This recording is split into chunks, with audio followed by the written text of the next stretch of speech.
was in grad school, thought I wanted to do something in sports physical therapy. My graduating class actually had 12 guys exactly. So we started a fantasy football league. Draft day was the best. Go to class all day, and then on a Wednesday, we would stay after late. We'd throw up a draft board. I do one of these shows, it feels like every year. Like I had Edwin on a couple years ago. I had Jeff on last year. And it's nice as like a good change of pace, of just like the typical, perspectives episode where it's just all like focused on, the very specific analysis of how this performance is going to go, as opposed to the injury side. It's just a nice breath of fresh air for me. So I'm really excited to I get to sort of be like the consumer and listener here, right? Where I get to kind of pick your brain and see where things are at. So I'm excited. No, I know I speak for those guys when I say we really appreciate you having us on, and it's nice to be on here. It's like, has this show become like the Rogan of fantasy football? Here we go. Sitting down doing late round perspective here. So yeah, no, it's good to be here. I'm excited. There was someone last year who said that I don't know if that was in reference to that, but there was someone on Twitter last year who said that I'm only doing this because I'm trying to be the Joe Rogan of fantasy football is what they said. I did not see that. I was being sincere. No, I try to catch every one of these that I can, just because it's a little bit more of a relaxed forum. Obviously we're talking about fantasy football, but it's a cool show. No, I really enjoy it just as a consumer. Yeah, I appreciate that, man. It means a lot. Before I get into like your journey in the fantasy space, I want to get something out of the way. And I've done this both times that the other, doctors of physical therapy have been on, and I've chatted with them about injuries. But I want to get your perspective on this too.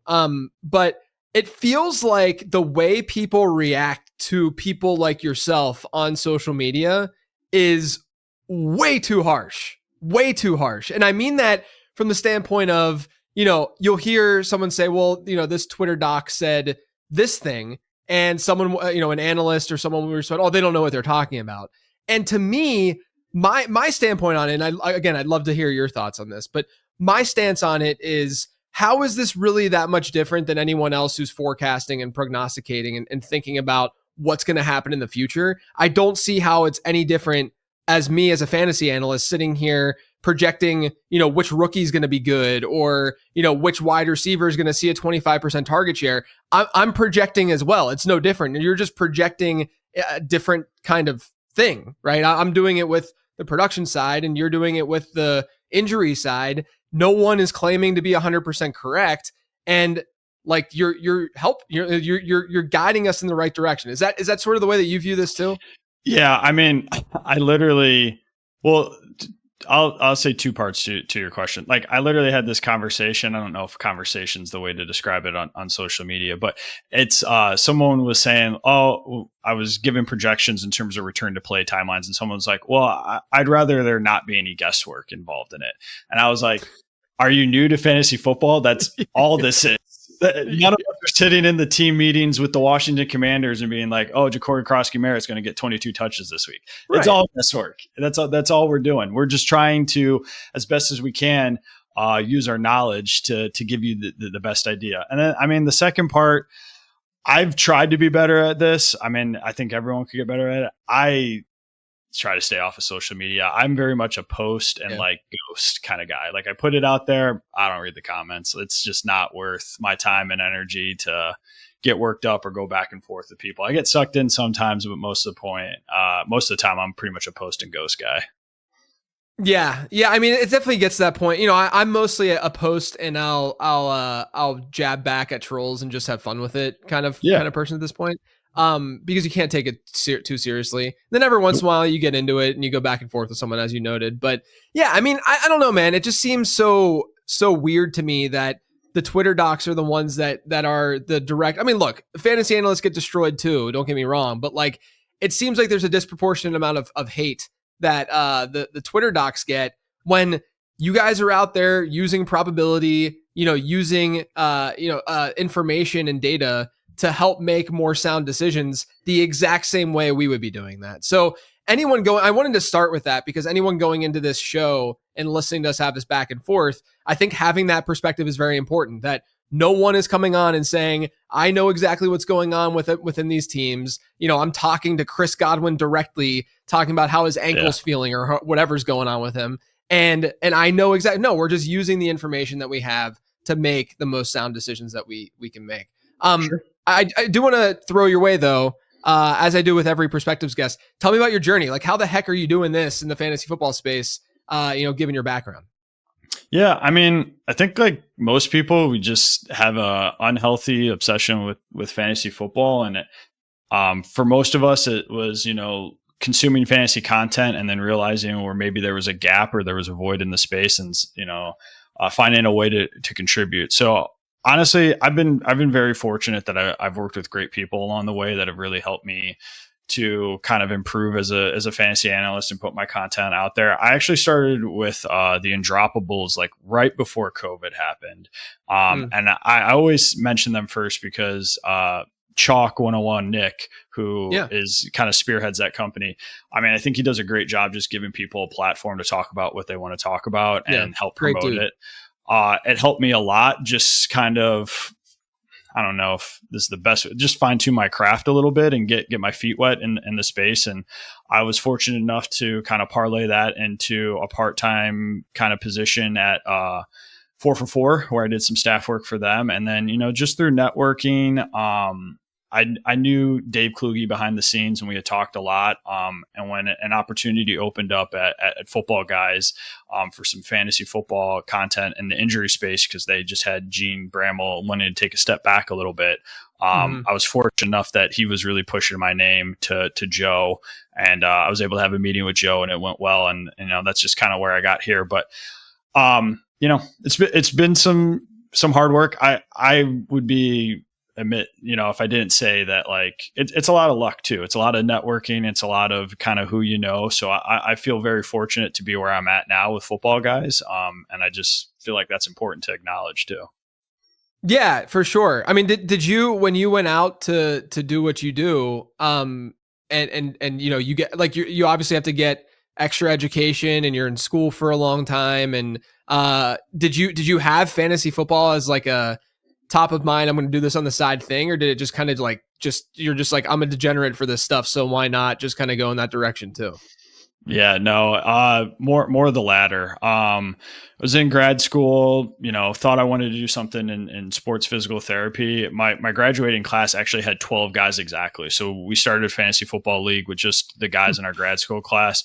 We would literally the draft day was the best. That was the best league I ever had for draft day, because we would go to class all day, and then on a Wednesday we would stay after late. We'd throw up a draft board, we would draft, and then we'd stay there after and watch the Thursday night kickoff. So it was a fun league. We actually stopped that league when we graduated, and we just did the 10-year reunion of it. So we're actually playing again this year. So it's been a lot of fun to kind of reconnect with those guys. But no, I mean, I think, Stefan Yavel obviously is a big voice in this space with ESPN and seeing a lot of her work. And then just, I got on Twitter when it was definitely the interesting pre-COVID days, where it was a lot less combative and you could put a lot of more information out there without some of the negative comments. And just was, producing stuff on the side first for fun. And then, like I said, Chalk, Nick saw it and, invited me to do some stuff for the Undroppables. And it just kind of kept snowballing into this thing that it is today.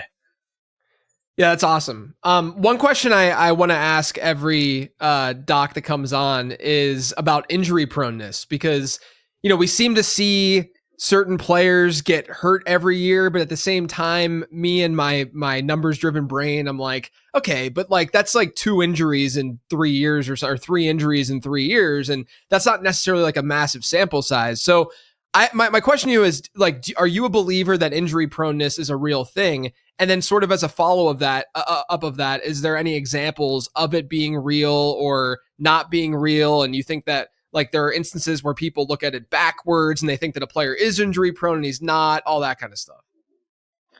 Yeah, I mean, it's definitely a loaded question. I think it kind of depends on it depends on who you ask. I mean, everybody, especially working in this space, you work with different people, variety of different backgrounds, and people heal differently. There's some people that heal faster than others. I think a lot of the guys, specifically in pro sports, not just the NFL, are probably in that position because their tissue quality is that of like superheroes. Like they're not built like you and I.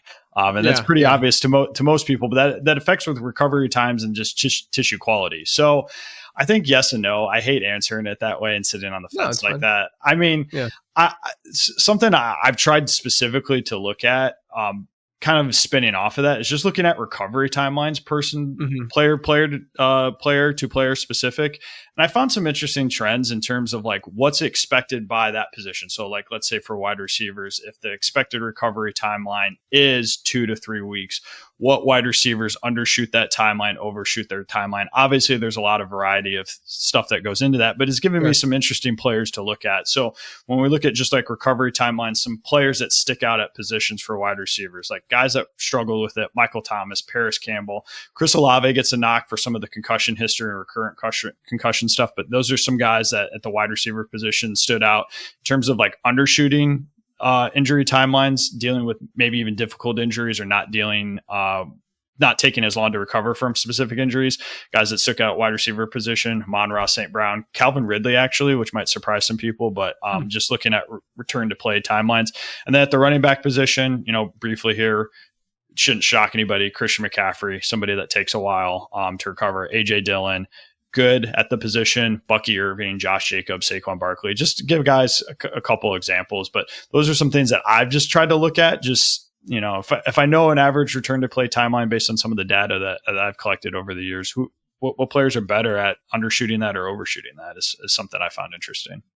Yeah, that's really interesting. And I know you shared some of that content with me, earlier this week, and it's smart content, I think, that is not being tapped into, seemingly, I mean, from what I've seen, at least tapped into, to look at the individual player like that in their recovery, simply because like, I know that me versus another friend of mine might have the exact same illness or something, or just something going on with our body. Right. And like, I could be recovering faster or slower than that person. So it would make sense that, and we all have like that freakish friend who's able to, come back and bounce back from things super quickly. Right. So it's going to be like, body to body. So it makes sense that there are going to be certain players that seem to bounce back. And then I'm assuming you use that then. So, player X gets hurt, Jamar Chase gets hurt, and he's someone who tends to recover quickly. You then are able to use that and say, hey, look, this is usually a 4-week injury, but he might be back in 3 weeks because of what we've seen in the past.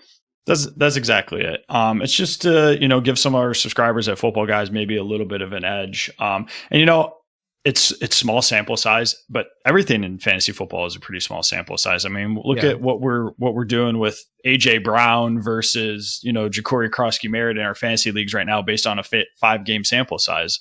Right. So it is small sample size. I don't use it for everything. It just helps me give a little bit of a guideline. I like to see what the average recovery timeline is. And sometimes it works out and sometimes it doesn't. I mean, an instance where it hasn't really worked out, George Kittle was somebody that was a big standout at the tight end position in terms of like undershooting those recovery timelines. He's someone that historically has played banged up, but come back sooner than expected. This hamstring injury has certainly lingered. Context is everything. It's probably a more serious hamstring strain. The reason that he needed to be placed on IR, and it doesn't sound like he's going to play here in week 6 when he's first eligible, but it can be helpful just to kind of forecast, and then spinning off of that. I mean, some of the things I've looked at too is like, okay, let's talk about recovery timelines, but let's talk about fantasy production when these guys come back. Like who's good at returning to their normal baseline, or, if on average wide receivers see, using the hamstring example again, if on average, wide receivers see about a 10% decrease in fantasy production the first game back, okay, what wide receivers are really moving past that threshold, or maybe even below that threshold when they come back from injury, is kind of helpful for start-sit questions when players are coming back from injury. Yeah, I would assume too. Like, I think the Kittle thing is interesting because obviously he's not at like the early parts of his career where you would assume, like a younger player might be able to bounce back a little bit easier, if they're like 24, 25 years old. Like, is that a layer too that you're like factoring in or looking to factor in later down the line of like, all right, well, if this dude if I'm pulling data, because obviously, once you get a more robust data set and like you're able to look at it over across like decades or something, I'm assuming you'd be able to like look at the age trend too of like, all right, George Kittle when he was 27 looked great, but now he's not, and maybe that is playing some factor as well. Yeah, and it does, and it's fun to. My data goes back to 2017, so it's getting pretty hefty here in terms of the samples that we're able to build up for specific positions. But it is interesting to kind of drill down to. I don't want to get ahead of ourselves, but like looking for the Mike Evans situation, he was someone that I was a little bit more skeptical about, just because when you drill down to wide receivers that deal with soft tissue injuries above the age of 28, where a 2 to 3 week timeline seems more realistic, players in that bucket tend to be at the 3+ week mark. So I always thought like his timeline might be a little bit lengthened, just factoring in the age to that as well.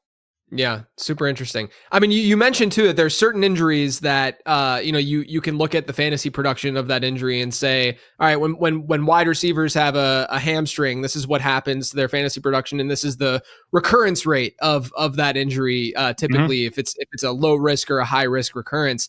My question to you is, when you kind of look at the way that consensus views injuries, are there any injuries out there that you think consensus views improperly in either direction? So one example would be, let's just say consensus like is scared out of their minds about high ankles. And meanwhile, you're looking at the data and you're like, high ankles aren't that big of a deal. Or if consensus thinks that hamstrings aren't that big of a deal, but you look at the data and hamstrings are a huge deal. Are there any injuries that just seem like there's a pretty big dissonance between the two? It kind of depends. I mean, I try to break it down by position too. So, anything lower body for quarterbacks, in terms of time missed, I see those guys kind of undershooting time, like what a typical recovery timeline might be. And that could be a lot due to just the positional demands. Obviously, they got to be able to move around in the pocket, navigate the pocket. Some of those more mobile quarterbacks got to be able to extend plays. But in terms of like ankle sprains and things that I've seen in quarterbacks, I tend to undershoot the typical recovery timeline that people put out there or that might be expected with those injuries. For whatever reason, and this might shift a little bit because it's been a big push in the NBA, and we've seen a lot of like Achilles tendon ruptures in the NBA. But in terms of time missed and recurrence rates, like calf strains and running backs, for whatever reason, I'm trying to pull up the sample that I have here just to see, because I do think it's a decent sample size looking at those guys. We've got about 36 running backs since 2017 that time missed doesn't seem to be that missed. And then just to touch on another point that you were talking about with like high ankle sprains, definitely limiting running backs in terms of lingering production. I tend to look at a 3-game sample size post-injury compared to pre-injury. Definitely limiting for running backs, but for wide receivers, for whatever reason, doesn't seem to be that limiting in terms of decreased fantasy production or lingering effects on fantasy production when those guys return. That's pretty interesting. Yeah, I mean, I think that there's just like I mean, this year you mentioned the calf. This is what I was going to say. You mentioned the calf strain stuff. Has that been happening more frequently this year? Like, is that like, do you think there's any like logic or reason behind it? It seems like dudes are just like that. That's been a common. I mean, you have Chuba dealing with that right now, yeah, and then you had CMC at the beginning of the year where people were worried, obviously because of what happened last year. But is that happening more frequently? And is there like a reason for that to be happening more frequently? I'm not seeing it a lot in football, at least in terms of some of the injuries that I'm tracking. I mean, obviously this is a fantasy football show, so I don't want to get too off topic. I think a lot of it in the NBA is due to workload. I mean, some of those guys are – the NBA season's been lengthened. I don't even know how many games. It's got to be 80 plus. But like those guys are getting a lot of pressure to play in the Olympics and represent Team USA. It just doesn't really seem like those guys have an off season where – again, I'm not a huge NBA guy, but I would be interested digging into some of that in terms of like what the workload has been to, not even compared to the 90s, just players in the early 2000s, 2010s, and what it is now. I'm wondering if that's what's causing a massive uptick. I'm sure people a lot smarter than me are probably looking into that as we speak, just because that is obviously a big money making asset in the NBA when your stars go down with all these Achilles tendon tears. But it'd be interesting to see.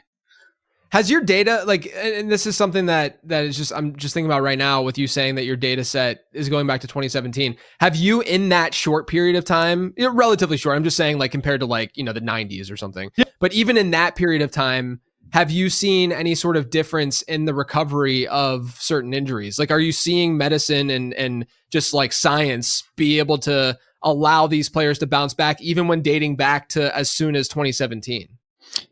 I mean, that's a really good point. That's something I should definitely look at this offseason. That would be that'd be interesting to dig into, just as that sample continues to grow a little bit.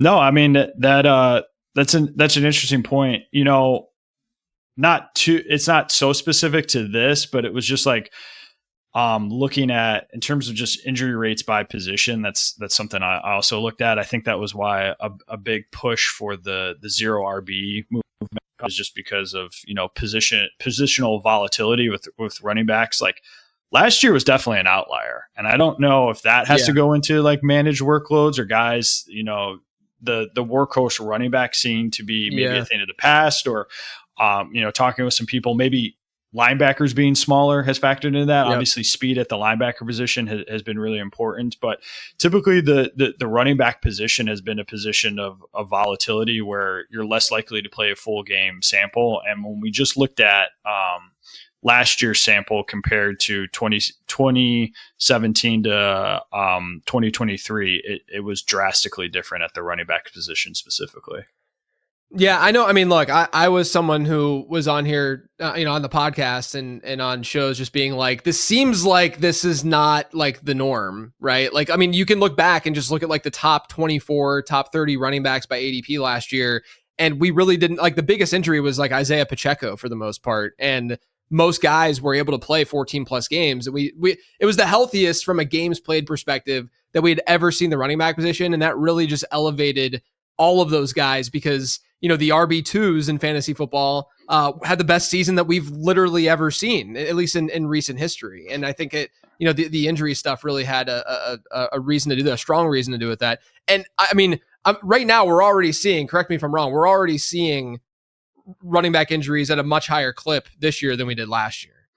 Yeah, I posted about that a little bit. I mean, just to give some numbers to what you're talking about. So if we use data from 2017 to 2023, the percent chance, obviously bigger sample. So, I mean, we're going to take that into consideration, but the percent chance of playing a full 17 game season or a full season for the running back position was about 27%. And 2024 alone, that number jumped up to 40%. I mean, it almost nearly doubled. And I tweeted about that earlier in the season because it was like something I talked about this offseason a little bit. And I was like, well, if you've been following me, I clearly have no idea what I'm talking about, because we lost like CeeDee Lamb super early, and then we lost Mike Evans. And I said, either regression is coming or I'm an idiot and I don't know what I'm talking about. And then, we've kind of seen the onslaught of running back injuries kind of pile up here recently. Yeah, we definitely have. This episode is sponsored by DraftKings. There's no better way to get closer to the action with DraftKings Daily Fantasy, the ultimate destination for football fans. New customers can play free for their share of millions in prizes with their first deposit of $5 or more. Download the DraftKings Daily Fantasy app and enter promo code LATEROUND to play free for your share of millions. The crown is yours. Gambling problem? Call 1-800-GAMBLER. In New York, call 8778-HOPE-NY. In Connecticut, call 888-789-7777. 18 plus in most states. Eligibility restrictions apply. Ends December 31st. See terms at DraftKings.com/promotions. Now back to the show. All right, let's get through some players right now. I have a list of guys that I had sent your way, and I think people are going to be interested to hear sort of your take on how long they might be out, how they might want to attack, trading for them, adding them on their waiver wires, whatever. A lot of Buccaneers that we'll get to. We'll start with one right here. Bucky Irving. I mean, sounds like he has like multiple injuries now. There was a shoulder that came out of nowhere. Is he going to be able to, I mean, it sounds like he's not going to be able to play this week, but is he going to be able to play next week potentially? Yeah, it's definitely looking unlikely for this week. The thing that's a little bit concerning to me is like, I don't really foot injuries for any skill position player, but definitely for running backs always make me a little bit worried in terms of time missed and like recurrence rates that we look at for those specific injuries. But then when they were talking about like the shoulder injury might be worse than the foot injury. So now I'm getting a little bit worried about that because I'm like, geez, what is he dealing with? It was kind of an interesting point because when we talked about just like players that undershoot injury timelines, it kind of was a mini victory for me because I mentioned like Bucky Irving was one of those guys that typically plays through injury. So to hear that he was battling through a shoulder injury that he didn't even tell the Bucs about kind of fulfills that narrative at least a little bit, that he's somebody that battles through injuries, but it might have caught up with him a little bit.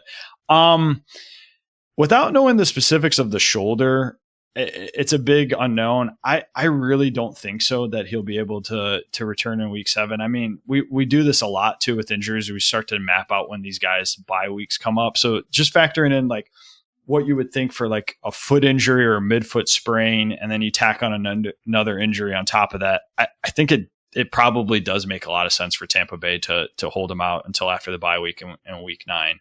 And some people might say, well, they're not going to do that because they didn't put him on IR, but sometimes it always doesn't work out like that. You know, it's hard to forecast how a guy's going to recover, and maybe they didn't put him on IR because they didn't know that he was dealing with the shoulder injury as well, which might have frustrated them. But yeah, I don't really love it. Obviously we talked about not this week, but I think week 7 and week 8 are pretty iffy.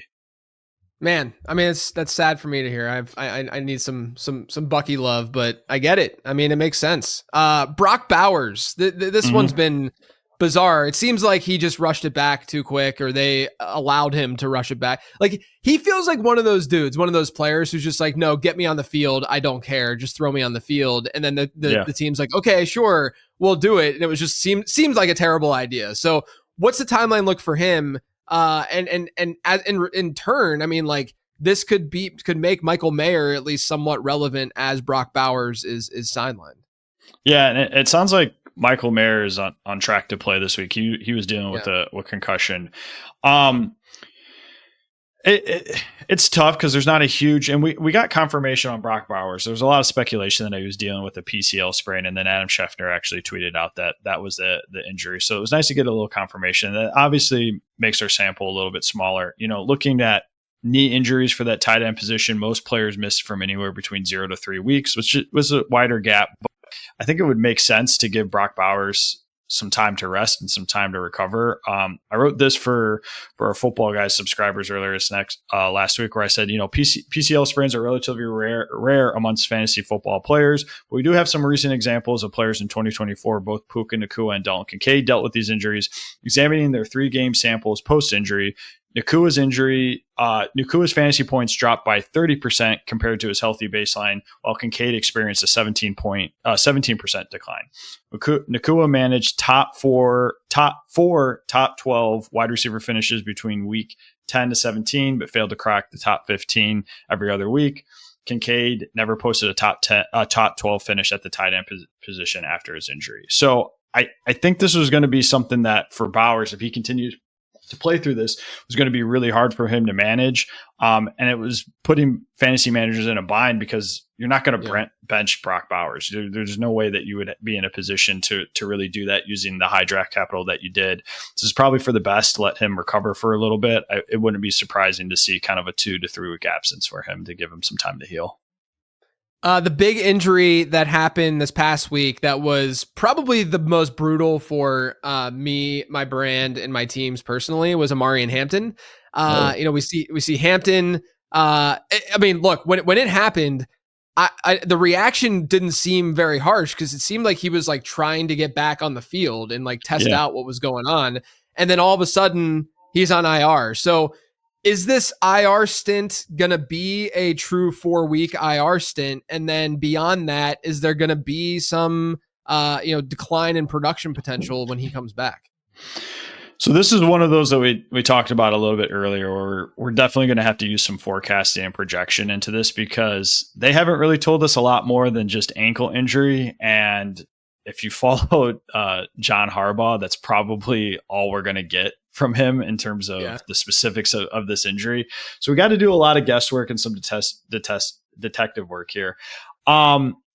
I think the fact that they put him on IR, and video is never diagnostic, but kind of looking at the video a little bit, it would make sense that it was probably a high ankle sprain, which is tough for running backs. So if we do assume that, I think 4 weeks is probably a likely timeline when he's first eligible to come off of IR. I think he will be eligible to play. Looking at players, again, since 2017, only about 20% of those running backs miss more than 5 weeks. So it's small. Most of them kind of fall in that 4 week mark. I don't know how to forecast his fantasy production coming back, just because he's obviously was looking great when he got hurt. But we talked about, high ankle sprains can be a little bit limiting for running backs. And I think the Chargers, they wanted Najee Harris to be involved. So maybe there's an opportunity for someone else to emerge, or at least prove that they can handle some workload, and obviously not take the majority of the work from Hampton. But, this is the part of injuries where it's going to cede some opportunity for someone else to step in there. So I don't know. To answer your question, yes, I think he can come back after he's done with the IR, but what his fantasy production looks like, it's hard to forecast that, but I have some questions about it. So with the running back high ankles, when they come back, asking for, of course, my audience and not just myself, having Omarion Hampton bags. But when they come back, is it like you see like a sweeping trend of all of them really playing below expectation, or is there still like players that come back, like 40% of them or something like that, where they come back and they're fine? Like you don't see any signs of them having suffered that injury. Yeah, there's definitely some examples of players coming back and doing well. But I tend to, maybe I can get your input on some of this if this is a good way to look at it. So I did a lot of like just, seeing pre-injury production versus post-injury production, and having, a percent decline pre-injury versus post-injury, and kind of taking an average and looking at a range. But then this offseason, I was getting just too many wide range of outcomes. So I started putting players in buckets in terms of like, hey, if you see a 10% decrease in fantasy production, you go into this bucket. If it's more than 50%, you go into this bucket. If it's more than 75%, you go into this bucket. And more often than not, those players that come in off of high ankle sprains, specifically looking at a 3-game sample size post-injury, we're going into that 50% and 75% bucket. So it is one of the more limiting injuries. I only have, in terms of fantasy production decline, 3 games average after only calf strains go above high ankle sprains. And that's looking at 14 injuries that are the most common amongst the running back position. So it's tough. There's always outliers. There's always guys that shoot that, but the overwhelming majority tend to, struggle with this injury. Yeah. And you're looking 3 games out. So it could be like, would you anticipate just like physiologically a player like coming back from the high ankle, struggling during those 3 games, or maybe not being as good during those 3 games? Like, can they get back to full strength then, towards the end of the season, in Omarion Hampton's case, like maybe like week, I don't know, 11 or 12 or something like that, or what have you, or 13 playoff, fantasy playoff time frame. Like, could he get back at that point, or is it like that's just what it is for the season? No, as the weeks go on, players are going to get healthier. That tissue is going to heal.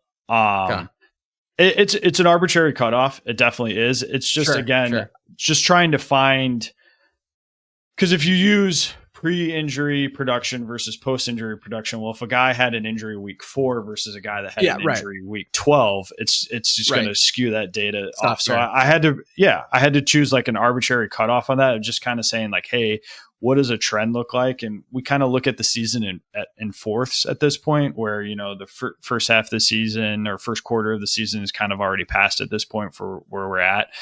So it's an arbitrary cutoff, but that's what I use. But players can come back. Assuming he doesn't have any setbacks, this is something that as the weeks go on, he could continue to get better. All right, let's move on to, there's news that Christian Watson is doing things and being able to I don't know, practice is the right word, but at least like he's running. I always get like weirded out whenever, not weirded out, but I'm always hesitant to like lean into an ACL when they're just saying like, oh, I'm running at 22 miles an hour, because that's not really what we care about. I'm assuming with ACL, we want more of that like lateral movement and stuff. And so is Christian Watson going to be able to come back this year, do you think, and be himself? Or is this like a full year thing? We got to just wait until 2026. Yeah, I personally don't have a lot of faith for 2025. I don't even know if you can really call it a model because it is small, but I've just kind of broke off just looking at wide receivers coming off of ACL injuries. And I've used it to kind of give me just a predicted like fantasy point and point range. And I don't use those as like hard stops, but it just gives me kind of a view of like, hey, is this someone that can do well and produce, or is this someone that struggles? And there's nothing really novel that goes into looking at it. It's things that you've used and a lot of other people use, pre-ACL target share, career best yards per route run, pre-fantasy points per game. But I factored in a couple of my things, looking at age taken into it, and then time from recovery. So time when they had surgery to when they first returned. And it didn't really like Christian Watson for a variety of reasons. A lot of the like pre-ACL target share things and some of his fantasy points per game obviously were holding him back a little bit. So players like that are more field stretchers that have a lower target share volume and not that safe of a floor, we're going to see efficiency decreases with from those players. So they don't have that healthy target share to kind of give them some type of safe floor. I think those are the guys that struggle a little bit more than compared to some other guys that might be target hogs. Yeah, that makes a lot of sense. All right, let's move back to the Buccaneers. Chris Godwin is back on the injury report, and I believe it's his fibula, right? Is that what he's on the report for? And so is this just like an aggravation or re-aggravation of what he's been dealing with, or is this something that is new, or is this like basically should Godwin managers be afraid that they might have rushed him back a little bit too fast? I don't know about that. I mean, I think it's very likely tied to the injury that he was dealing with this offseason when he had the ankle dislocation. The fact that they, held him off IR, I think they were a little bit worried about some of their other injuries that they were dealing with Jalen McMillan, and then obviously in season Mike Evans. I don't know if he was rushed back per se, and I don't even know that he'll necessarily miss this week. Like I'm not overly concerned just based on some of this stuff. I don't know. I think if you roster Chris Godwin or Chris Godwin manager, your biggest fear shouldn't really even be the ankle. It should probably be a Emeka Egbuka at this point, because I don't know how you put that toothpaste back in the tube now that he's broken out this way. So I'm not overly worried about the injury.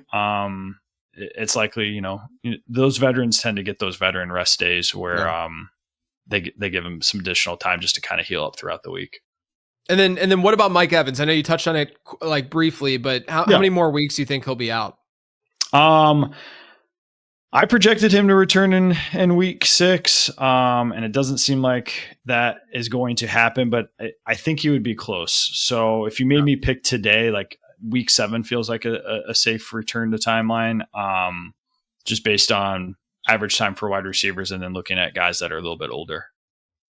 And then in San Francisco, we'll talk about George Kittle in a second, but Ricky Pearsall doesn't sound good for Pearsall at this point, just based on some of Kyle Shanahan's comments. Is that a next week thing for Pearsall? And then the other players, Jawan Jennings, who I'm really interested if there's like any hesitation for you there, because I had Jennings as like a low key buy candidate this week, just because I think everyone's just kind of forgotten about him for whatever reason. He was good in his like single game this year where he was healthy and running a normal number of routes, but are his injuries anything that could linger that we should be worried about? And could he just be back in normal this weekend and be productive? Yeah. So Ricky Pearsall does feel like a no at this point. And again, we haven't really got confirmation, but his injury looks a little bit similar to Brock Bowers, where I do think there's some concern about potentially a PCL sprain. We talk about how that could be a multi-week injury, sometimes, 3 to 4 weeks for those guys to come back to any capacity. Jennings, I don't think there's like a single injury that's really limiting him. It just seems like it's a culmination of a lot of things. He's definitely really banged up. He just got destroyed. Yeah. He did. He was dealing with like a shoulder injury. And then I think he was playing with Brock Bowers. Brock Bowers just kind of took him out there one time for, I think it was against Jeff. He just got rocked in like the chest rib area. He seems a little bit more boom or bust, just not in terms of like fantasy production, in terms of like, I think he's somebody that if we compared him to a healthy player, he just has a higher chance of like leaving a game early because of all the injuries that he's dealing with as it pertains to like the shoulder and the chest rib area. So he definitely is sneaky, but anyone can get hurt in football. It's football. Yeah. It's a contact sport, but similar to like kind of like Xavier Worthy, what I was telling people with Xavier Worthy, like with his shoulder injury, I thought, if he comes back, I don't really see this being a big limitation in terms of like his production on the field. I think he's just somebody that could leave a game earlier than most if he has a re-aggravation or a re-injury. Yeah. I mean, Jennings also, just from like a style of play perspective, is a really physical wide receiver. And, obviously Puka Nacua is like the go-to example of just throwing your body around and hopefully staying healthy while doing that. But Jennings plays a really physical style of ball, which I think plays into like, seems like the kind of injuries that he's dealing with right now, where it's just like, he'll go out and like, of course he had the ribs injury because of the pseudo hospital ball, but also just like he's going to go out and get it because he's got that dog in him. So yeah, makes sense. And then you said, George Kittle coming back later than you expected. Does it feel like a week 7 thing for him? Like, you think he could be back next week? Yeah, and that seems like what the 49ers are saying. I haven't seen their practice reports today. I wouldn't be surprised if maybe towards the tail end of the week he's getting in some like limited sessions, and then we start to really see him ramp up leading into week 7. So that's where I have him slotted right now, as a week 7 return for George Kittle. Okay, and then should people have Brandon Ayuk on their radar at this point? This one's tough for me because I was big on Brandon Ayuk in this offseason, and then obviously we learned some stuff about like a secondary procedure. So he's not making it easy for me at this point. And I mean, he's got to get healthy. Again, going to kind of what we were talking about with Christian Watson and looking at some things for wide receivers pre-injury, post-injury. I actually did like some of the stuff on Ayuk's thing, but I also get like a confidence interval for some of these guys, and just with the unknown of his certainty in terms of when he's going to come back, because that is a factor, is just recovery timeline from surgery. He's got just a massive range of outcomes. So I do like him. I do think he's somebody that kind of similar to Stephon Diggs that we've been seeing here recently. Like, I think once he is active and playing, he could, give you some of those high ceiling games, but I don't know when it's going to be. And I don't know if anyone really, really knows. In deeper leagues, I've got him stashed, but for you, I know a lot of your subscribers and people I play with, sometimes that's not just a realistic possibility in some shallow leagues where our benches are very deep, where we don't have IR spots. So I don't blame anyone for not holding him, but he's somebody where if I can, I am trying to I'm keeping a light on for him. Yeah. Now, you mentioned the calf stuff with running backs, and that's what Chuba's been dealing with, over the last couple weeks now. I guess more than a couple weeks, because he played through, right, the 1 week, and then it kind of re-aggravated, and then they used Rico Dowdle last week. Right now, it sounds like he's trending to be out again this week, and it would be the Rico Dowdle show against his old team for a revenge game. But is this something that could linger, and is this something that like you're anticipating now, not just because of Rico's performance, but because from a health perspective, it just makes more sense to make this more like 60-40 instead of like the 70-30 kind of split that we were seeing before with Chuba versus Rico? Yeah. And we touched a little bit on this too, in terms of like calf injuries, not over limiting in terms of times missed in terms of time missed, but in terms of like fantasy production limitations, there are some stark declines that these players suffer with when they come back. And there is evidence that it can linger. So I think that's interesting from the aspect that, I mean, cat's out of the bag with Rico Dowdle now. I mean, we saw what he did, was over 230, all-purpose yards. this might be an avenue now where, Rico Dottle has worked his way into like a 50-50 split or a timeshare here, just because if Chuba, to answer your question, I don't think he's going to play this week in week 6, but let's say he comes back in week 7. Like if you put Chuba in there and he's, moving along at 70% efficiency in terms of what he was doing pre-injury, you've seen what Rico Dottle can do. Why are you not going to give more touches to Rico Dottle at this point? So it is interesting. It's kind of the nature of the game, though. When you get hurt, it opens up an opportunity for someone else to show what they can do. Yeah, I mean, I think that like from a game theory and from a fantasy football management standpoint, and because look, I was openly not really that into Chuba this year, and this is not a victory lap whatsoever because he was kind of doing okay, up until the injury. But I do think that this is a situation where when you see a capable backup and you know that the starter is not a can't miss player, this is the situation that you can find yourself in due to the injury, right? Whereas if this were happening to, Christian McCaffrey or some elite run, Bijan Robinson or something like that, obviously Tyler Algier is a capable backup, but he's not Bijan Robinson. So when Robinson comes back, he's going to just naturally see more of that workload. So I think it's just like a good case study and example of that in the fragility of these kinds of players. But who knows? I mean, maybe Chuba is able to come back and see more work than expected. Let's talk about Lamar Jackson now, because I personally have it seems like I have no idea when he'll be back. So what do you got for him?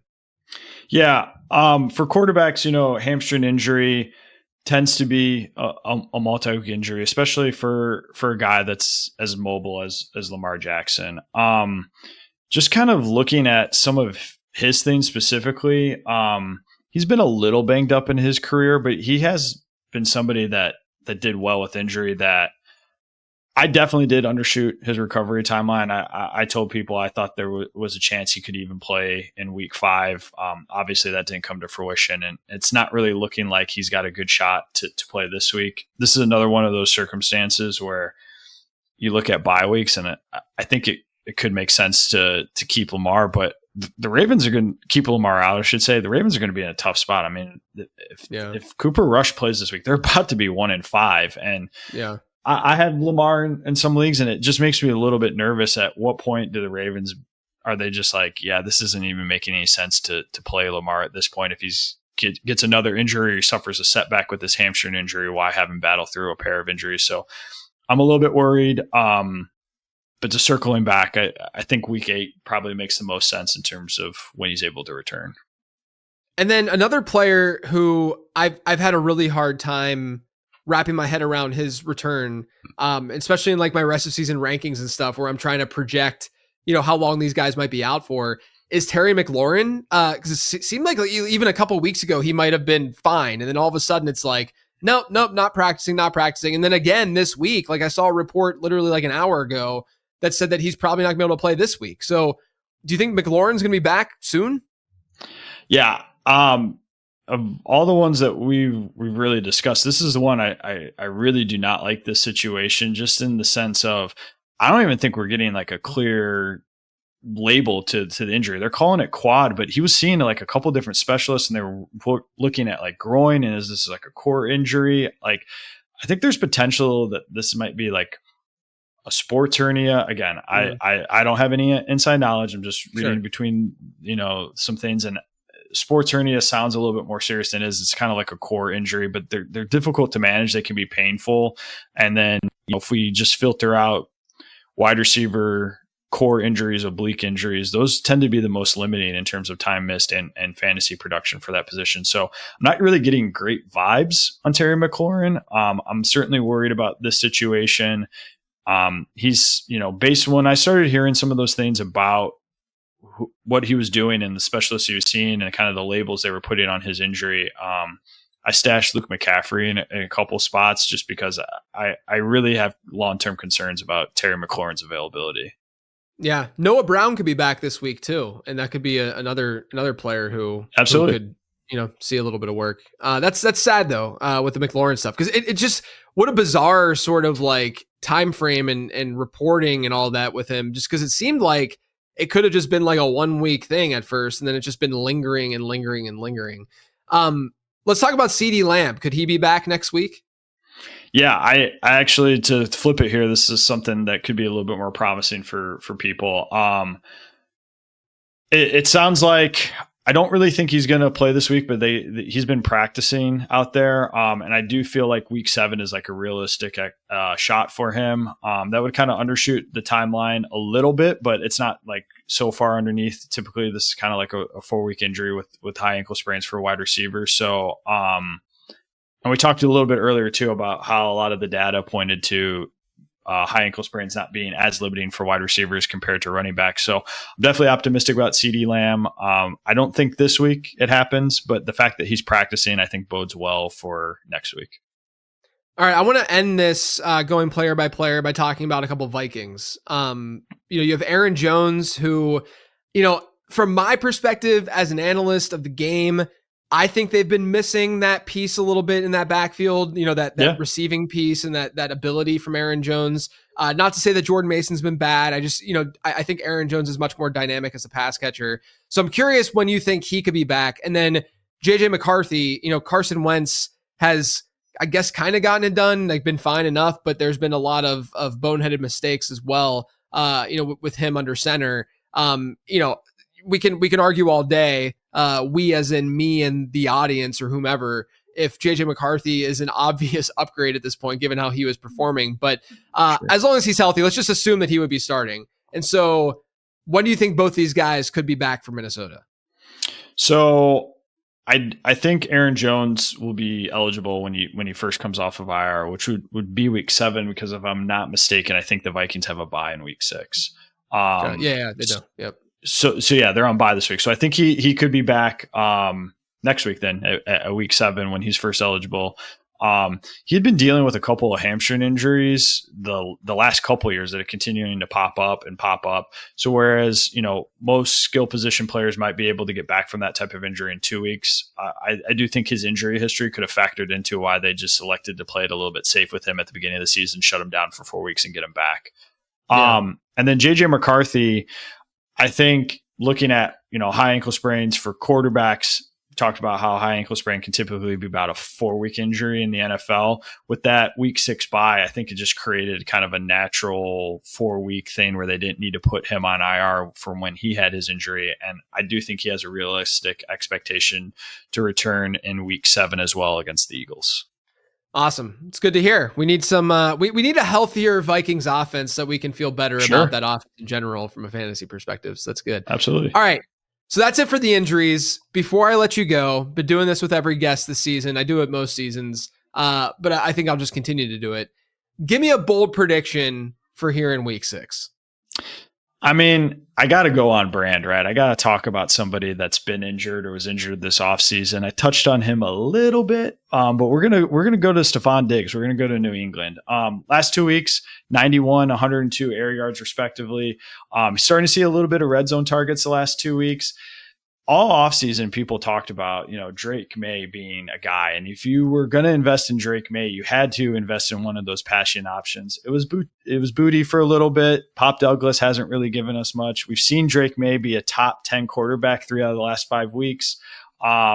New England, they got a healthy pace of play. So I'm going to go with Stephon Diggs, top 5 wide receiver in week 6. Is that bold enough? Man, is that no, that's very bold. You want to know what's crazy is that this is the second week in a row that we've had a Stephon Diggs bold prediction, because James Coe was on last week and he said Diggs was going to be to be fair, Coe was a little bit bolder. He said that Diggs was going to be the overall wide receiver 1 in fantasy, which, by the way, he was like the wide receiver 4 last week. So props to Coe for making that call. Top 5, very bold. I love it though. I mean, I've got a lot of Diggs. Do you think that the start of his season was like, let's just kind of get him going a little bit to make sure that, he doesn't have any setbacks and stuff? Like, to be fair, last week he didn't have a crazy route share. He just had he's had a crazy targets per route run rate. But like, I've seen his game look better than it did the first couple weeks of the season. Do you think that's like very clearly or like pretty obviously like the ACL recovery?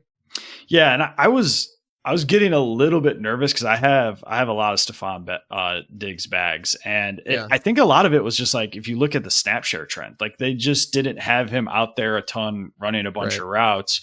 They wanted to slow play that a little bit, which is probably why you saw Booty explode and have some of the opportunity that he did. But I you wonder a little bit the Bills revenge game factor, if that was like the overwhelming factor, but I thought he looked great. I mean, it was an island game, so I was able to watch a lot of it. I thought he looked really good, and it definitely made me excited and optimistic about, his rest of season production.